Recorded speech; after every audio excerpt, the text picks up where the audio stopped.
प्रभु आना आए की इच्छा बहुत रही से, और आना भी चाहते हैं तो कोई नहीं रोक सकतीस। लेकिन फिर भी एक बार कम से कम मोला समझाइस देहे बर मोला रुकना पड़िस। फिर बाद में मैं ओला जितना हो सकिस अपन से समझाए कि ये मार्ग में कभी भी रोकना टोकना नहीं चाहिए कि काहे जात हस। यदि संसार के मैं कार्य करत हूँ तब रोकना चाहिए कि तोरी जिंदगी के खतरा है कि ट्रैक्टर चलात हस कुछ घटना घट जाए। तो ओखर कहना ये रही से कि जात हस मोर जी घबरात है कहीं कुछ हो जाए। अरे भैया मैं संसार के जब काम करत हूँ वो दौरान भी तो बोलना चाहिए कि मैं कोई प्रभु जी के दर्शन करे जात हूँ, कोई अच्छा कर्म करे जात हूँ। तो ये दौरान ये ऐसा शब्द उचित नहीं लगे न प्रभु। तो फिर बोला ना समझाए कि आज के बाद से जीवन में ये तो बापू जी के दर्शन करे जाथन, तब प्रभु जी के दर्शन करे जाथन, सत्संग में जाथन, अच्छा कर्म करे जाथन, तो रोक टोक नहीं करना है। तो फिर कहीं न कहीं बोले कि अब दोबारा जिंदगी में ऐसा नहीं हो ऐसे गई। ईश्वर पर आस्था रखना बहुत अनिवार्य है। हाँ प्रभु। कहीं भी आवश्यक कार्य के लिए जब जाना होए हाँ तो परमात्मा पर भरोसा रख के कि कार्य जरूरी है तो फिर जाना ही है। हाँ अब प्रभु। ऐसे हो जाए मोला भय लगते ये टीका टिप्पणी उचित नहीं है। हाँ प्रभु। और फिर धर्म के कार्य तो बात ही नहीं है। फिर हाँ प्रभु। घबरावे तो फिर घबराए की का कीमत है। का कीमत है। हाँ प्रभु। भैया भय की कोई कीमत नहीं है। परमात्मा की मर्जी से होना मृत्यु तो घर में बैठे मृत्यु हो जाए, नहीं होना है तो नहीं होबे नहीं करे। ओखर सृष्टि है, ओखर इच्छा से चलते। हाँ ये बात ला बिल्कुल मानना ही चाहिए। मानना प्रभु। जो नहीं मानही तो आखिर संदेह में ही जी है। ओखर विश्वास के का स्थान है। तो ये ला जरूरी है कि जहाँ भी होए ये जहाँ भी है परमात्मा ला महत्व दे। परमात्मा की इच्छा बिना कुछ नहीं होए। और जो होना है वो हो के रही, जो नहीं होना है वो नहीं हो। अपन कार्य जो कार्य करना है वो करना ही है, नहीं करने योग्य नहीं करना है। हाँ ओम।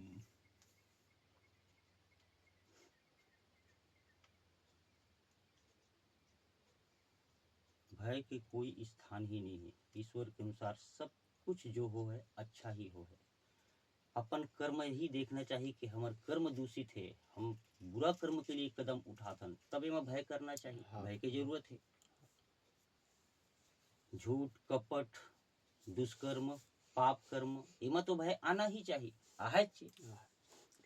और सत्य कार्य के लिए नहीं, वो निसंदेह।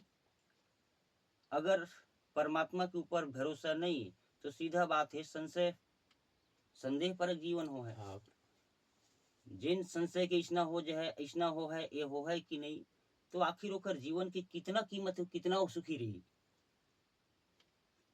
ओम। एकर सेती ये तो माया की दुनिया है। एकर ऊपर का भरोसा करना। परिवर्तन संसार के नियम है। झूठ दगा ये तो संसार है। भरोसा परमात्मा के ऊपर कर, उखरे अनुसार सब होते। हाँ वही इष्ट नहीं है अपन जीवन में, ईश्वर या गुरु पर श्रद्धा विश्वास नहीं है तो फिर अब वो तो मन के अनुसार है। वो का कहे जाए। ओम।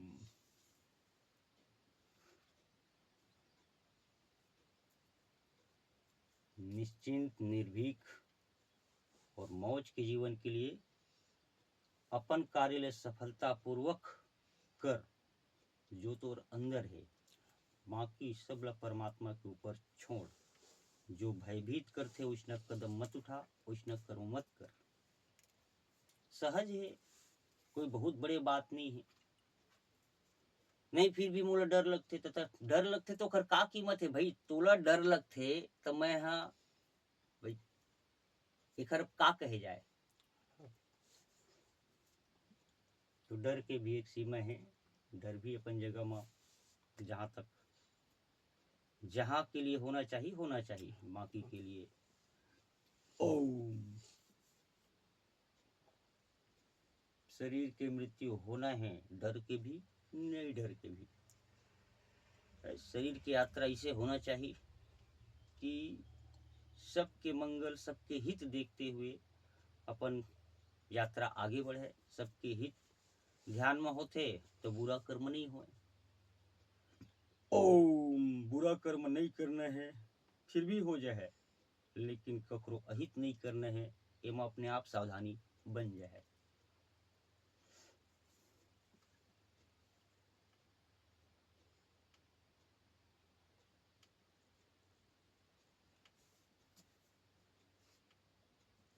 ज्यादा भयभीत जीवन ला गुरु के संग सत्संग में ले जाना चाहिए। संत महात्मा के शरण थोड़ा जरूरी है।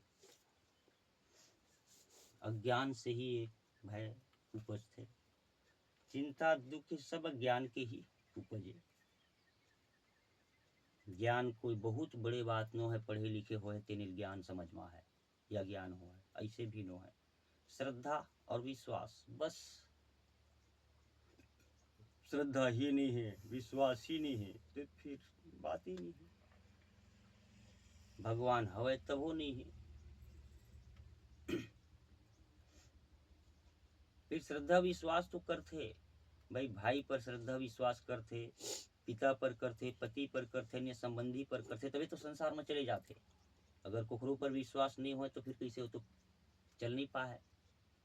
तो विश्वास तो करते लेकिन जहाँ करना चाहिए वहां नहीं करे, एक कारण से वो सब होत रही थे। भय भी बने रही थे, चिंता भी बने रही थे, दुख भी आवृत्ति भी होत रही थी। गुरु महाराज हमर रक्षक है, हमर नाव के खोने वाला गुरु महाराज है। और गीतम भगवान के है कि मोर इच्छा बिना पत्ता नहीं हिले, ते निश्चिंत रहो, जो हो है ते मोरे मर्जी से हो है। फिर हम परमात्मा के हैं, ओकर सिवाय हमार कोई है ही नहीं है। फिर अब कहाँ डर रही गए, और फिर एक ले मौज के जीवन कहाँ मिली। ओम एकर सिवाय कोनो भी नाम ले ले, भाई मोर रक्षक है, पति मोर रक्षक है, ये रक्षक है, आखिर कब तक। इतना है ही नहीं है विधान कि कोई शरीर के साथ सदा रह सके।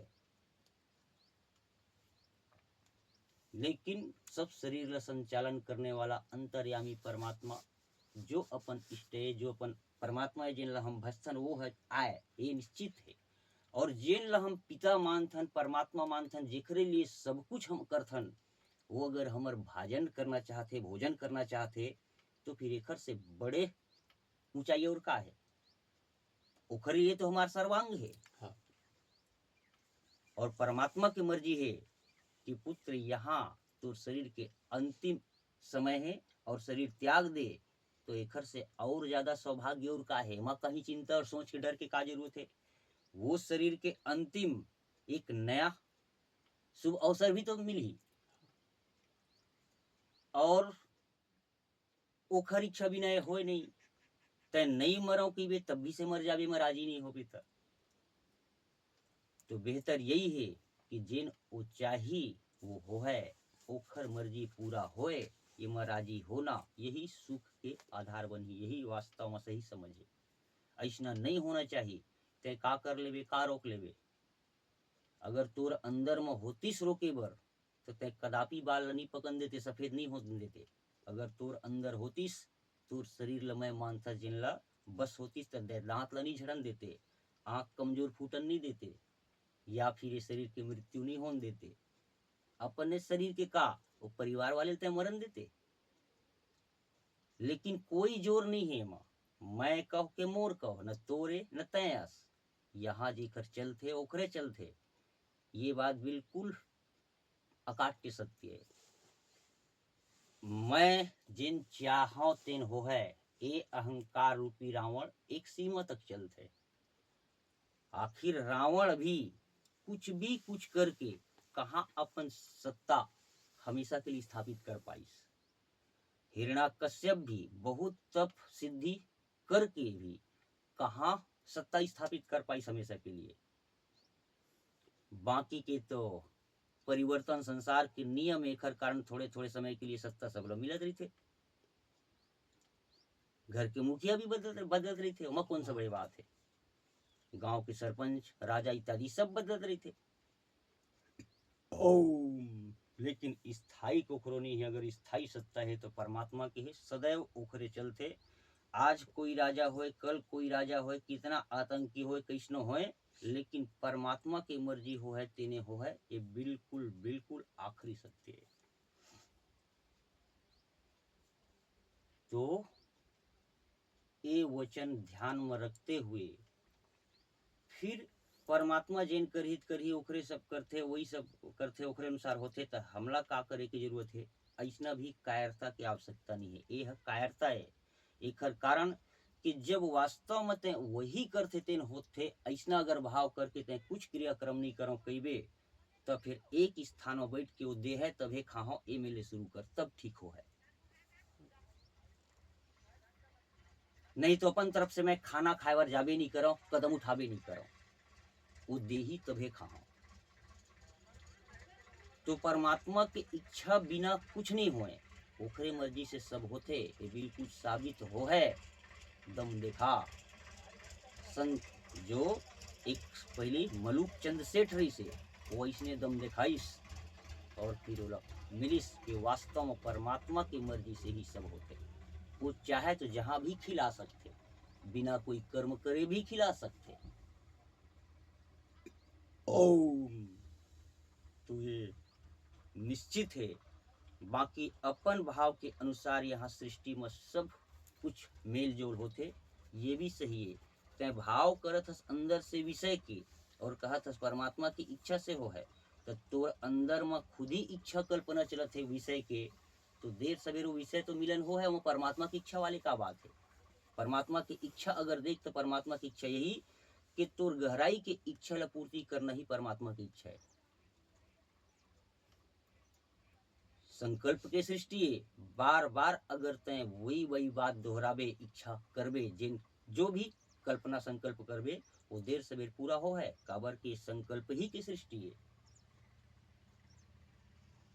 तो तय मांग करे ये तरफ ध्यान काबर नहीं देता, सिर्फ परमात्मा दोष देता कि परमात्मा दिस तब परमात्मा की इच्छा हुई, तब तो ऐसा हुई।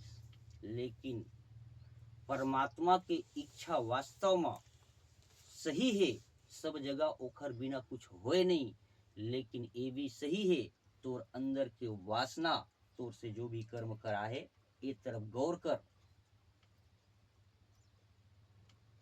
चाह चमारी चूहरी अति नीचन की नीच, ये ना होते बीच में तो तू पूर्ण जगदीश। ये बिल्कुल सत्य है, लेकिन खोज कि तोला पूर्ण जगदीश्वर से कौन अलग रखे है।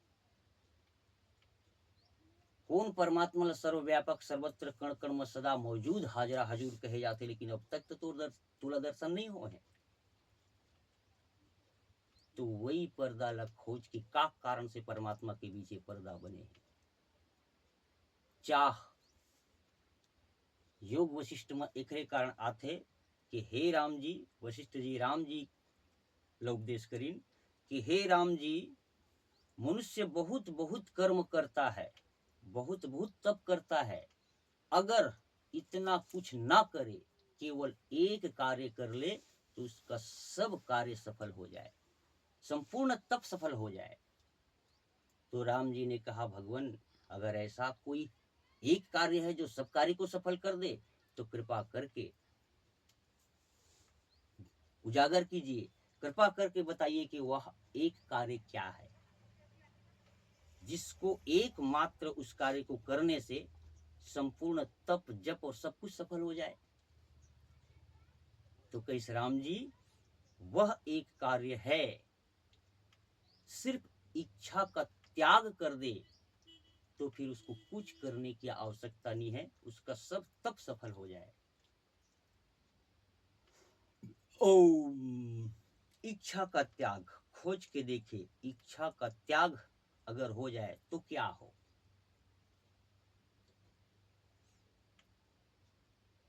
यही इच्छा, अनेक प्रकार के संकल्प विकल्प, यही तरंग तो भगा रहा है, यही तो भटका रहा है। शायद इसमें सुख हो, शायद इसमें सुख हो, इतने धन में सुख हो, इतने में सुख हो, पर अब समझ हो कि सुख क्या है, सुख कहाँ है, तो उसे सुख मिले। धन में सुख होए तो सुख मिल जाए, बहुत धन बढ़ाने से, पत्नी में सुख होए तो मिल जाए पत्नी के मिलने से, और पुत्र परिवार में सुख होए तो मिल जाए उसके मिलने से, मकान बिल्डिंग में सुख होए तो मिल जाए उसके मिलने से। लेकिन विचार करके देखे कि क्या किसी को इनसे सुख मिला? अगर मिल जाता पत्नी करने से सुख लगा तो पत्नी से सुख मिलेगा, लेकिन मिलता तो धन के लिए क्यों भागता, और इत्यादि के लिए क्यों भागता? फिर सुख मिल गया तो वहीं टिक जाता। पुत्र चाहिए, पुत्री चाहिए, अगर वास्तव में पुत्री पुत्र से सुख मिलता तो अन्य क्षेत्र क्यों देखता सुख के लिए? फिर क्यों भागता? उसको तो मिल गया, टिक जाना चाहिए वहां। नहीं, यहाँ कहीं सुख नहीं है। बिल्कुल पक्का और सच्चा बात है। सुख है, नहीं है ऐसा बात नहीं है, सुख भी है। संत, भक्त और गुरु ज्ञानियों के हृदय में वो सुख मौजूद है। उनको पता है कि सुख कहाँ है। वास्तव में इच्छा त्याग देने से ही सुख स्थिर प्राप्त होगा। क्योंकि जो सुख खोज रहा है वो स्थिर टिकने वाला सुख खोज रहा है। इसी कारण से बार बार सुख मिला ऐसा लगता है, फिर छूट जाता है, फिर भी उसको लगता है कि और कुछ चाहिए, फिर वो मिला, फिर छूटा, फिर अतृप्त रहा। इस प्रकार से सुख खोजते खोजते शरीर का अंत होता है, केवल सुख पाने के लिए। लेकिन ये समझ हो जाए कि शरीर के मेलजोल से सुख नहीं मिलेगा, वस्तु के पाने से सुख नहीं मिलेगा, धन बढ़ाने से सुख नहीं मिलेगा, क्योंकि ये सब बदलने वाला है। स्वयं मैं जिस शरीर को मैं मानता हूं यह भी बदलने वाला है। इसको मैं मानने से सुख नहीं मिलेगा, क्योंकि यह परिवर्तनशील है, और जब जर्जर होगा तो फिर उसमें सुख ही होगा। तो सुख क्या है? जिस आत्मा के संयोग से ही सुख का अनुभव होता है, वास्तव में सुख का खान वही है। जब तक दृष्टि उस आत्मा की तरफ नहीं जाएगी, तब तक उसे स्थायी सुख नहीं मिलेगा, क्योंकि वह सुख उसके अंदर है, इसीलिए वह सुख के लिए भाग रहा है। पर ना समझी के कारण जिस वस्तु को उपयोग करके उसको छोड़ देना है, उसको सुख का साधन मान रहा है, जबकि केवल उपयोग के लिए है वो। यात्रा काल में जैसे ट्रेन का उपयोग किए बद्रीनाथ जाने के लिए, ट्रेन तुम्हारा मंजिल नहीं है। ट्रेन में कुछ नाश्ता किए, लेकिन वो नाश्ता करना तुम्हारा मंजिल नहीं है। यात्रा जहां पहुंचना है वो तुम्हारा मंजिल है। वो केवल यात्रा पूरी करने के लिए एक आधार है। इसी प्रकार से इस शरीर में परमात्मा के प्राप्ति के लिए, उसी आत्मा परमात्मा के तरफ पहुंचने के लिए, क्योंकि वही अनंत सुख का साधन है, क्योंकि वह बदलता नहीं है, वह मरता नहीं है, वह आता जाता नहीं है, कहीं गैप होता नहीं है। और जब उसमें सुख मिलता है तो फिर अन्य सृष्टि में जो साधन है, ये सुख फिर तुच्छ लगने लगता है, छोटा लगने लगता है, और उस तुच्छ सुख का कल्पना करके उसको पाके भी तृप्ति नहीं होगा, क्योंकि महासुख से उसका मेल हो चुका है, और उस सुख को पाए बिना वह कहीं सुखी नहीं होगा। इसीलिए उस परमात्मा के ध्यान में जो मस्त है, या उस परमात्मा का ध्यान करता है, उसको अन्य सुख के लिए कहीं बाहर की कोई योग की जरूरत नहीं पड़ती। यहां तक उसको भोजन मिले तो भी, ना मिले तो भी, ये भी उसके सुख का साधन नहीं होता। जिस परमात्मा में उसका ध्यान है, जिस परमात्मा को अपना मानता है, उसमें सतत चाहे कुछ रहे कुछ ना रहे, अनंत सुख स्थिर है। इसी सुख के लिए ही सुखाभास के तरफ जीव भागता है। हकीकत में इसी सुख को उसको पाना है, पाने के लिए ललायित है, लेकिन जो वासनामय सुख है, इसमें उसका समय जा रहा है। जब तक उसका मन इधर नहीं मुड़ेगा, किसी जन्म में मुड़ेगा, चाहे 1 जन्म में हो, 10 जन्म में हो, ठोकर खाते, थपेड़े खाते और लात बात खाते जब उबेगा तो इधर ही मुड़ेगा। इसलिए अभी जो मनुष्य है उसका मन इस सुख को पाने के लिए ललायित नहीं है। झूठे सुख को पाकर बार बार लात खाकर उसी में संतुष्ट हो रहा है, इसके लिए ये सुख नहीं है।